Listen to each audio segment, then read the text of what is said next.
కానీ ఈ పరిణామాలను ప్రపంచ ప్రజలు అర్థం చేసుకొని లెబనాన్ మీద ఇజ్రాయెల్ దాడులను ఆపాలని అమెరికా సామ్రాజ్యవాదానికి ప్రపంచ దేశాలు కూడా చేస్తున్నా కానీ అది ప్రచారం పెట్టినది.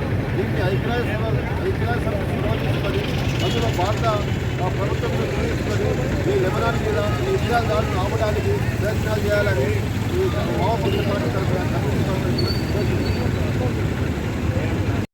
మొత్తం ప్రపంచాన్ని శాసించాలనే ఒక దురుద్దేశంలో భాగంగానే ఈరోజు ఇజ్రాయెల్ వెనుక్కుండి ఈ దాడులు చేయిస్తూ అరబ్ దేశాల మీద పెట్రోలియం చమురు ఉత్పత్తులు గల దేశాల మీద ఈ యొక్క దాడులు చేయిస్తూ ఉన్నది.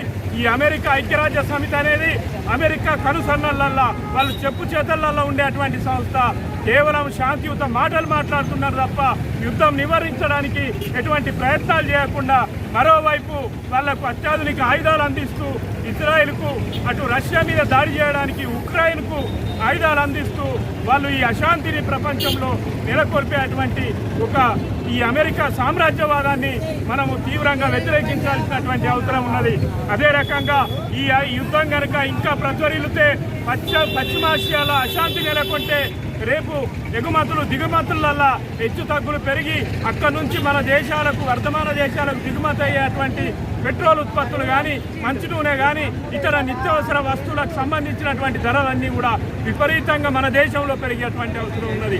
ఈరోజు కేంద్రంలో ఉన్నటువంటి నరేంద్ర మోడీ ప్రభుత్వము అటు అమెరికాకో లేకుంటే ఇజ్రాయెల్కో సపోర్ట్ చేయకుండా నువ్వు మాట్లాడే శాంతి ఏదైతే ఉన్నదో ఈ నీ దేశంలో పడే దాని ఏదైతే భారం ఉన్నదో దాన్ని దృష్టిలో పెట్టుకొని అమెరికా విధానాలను నరేంద్ర మోడీ కేంద్ర ప్రభుత్వం ఖండించాల్సినటువంటి అవసరం ఉన్నది. ఈ పశ్చిమాసియా మీద పెత్తనం చేయడానికి పసిఫిక్ సముద్రంలో పెత్తనం చేయడానికి వర్తమాన దేశాలను పెత్తనం చేయడానికి వాళ్ళ చెప్పు చేతుల్లో ఉంచుకోవడానికి చేస్తున్నటువంటి అమెరికా సామ్రాజ్యవాద కుట్రలో భారతదేశం భాగస్వామ్యం కావద్దు. కనుక కేంద్ర ప్రభుత్వము వెంటనే దీని మీద ఖండన ఇవ్వాలి. అమెరికా సామ్రాజ్యవాదాన్ని మేము సపోర్ట్ చేస్తలేమని చెప్పి బహిరంగంగా ప్రకటించాలి.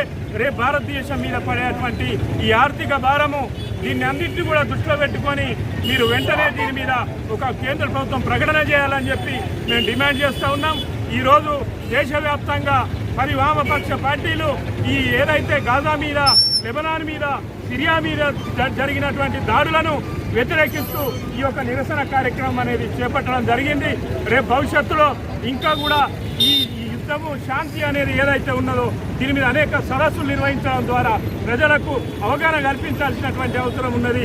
ఇక్కడ ఉన్నటువంటి ప్రజానీకం కానీ యువకులు కానీ ఎక్కడో దేశాలలో యుద్ధాలు జరిగితే మాకేమొస్తుంది అని అనుకుంటున్నారు. కానీ ఈరోజు మొత్తం మన జీడిపి కూడా పడిపోయింది. అదే రకంగా రేపు ధరల భారం పెరగబోతా ఉన్నది. పెట్రోల్ ఉత్పత్తులు మొన్నటిదాకా బ్యారెల్ రేటు దిగిపోయింది. 2-3 రూపాయలు దిగుతుందనుకున్న పెట్రోల్ చమురు ఉత్పత్తి ఈరోజు మళ్ళీ 3-4 రూపాయలు పెరిగేటువంటి ఒక పరిస్థితి వచ్చింది. కనుక ఇవన్నీ దృష్టిలో పెట్టుకొని చదువుకున్నటువంటి యువత శాంతిని కోరుకోవాలి. ప్రపంచమంతా శాంతి ఉంటేనే దాంట్లో మన దేశ శాంతి కూడా ఇమిడి ఉన్నదనే దృష్టిలో పెట్టుకొని రేపు జరిగేటువంటి కార్యక్రమాలల్లో అందరూ కూడా పాల్గొనాలని చెప్పి మేము విజ్ఞప్తి చేస్తూ ఈ యొక్క కార్యక్రమాన్ని విజయవంతం చేసిన అందరికీ కూడా విప్లవాభివందనాలు తెలియజేస్తున్నాం.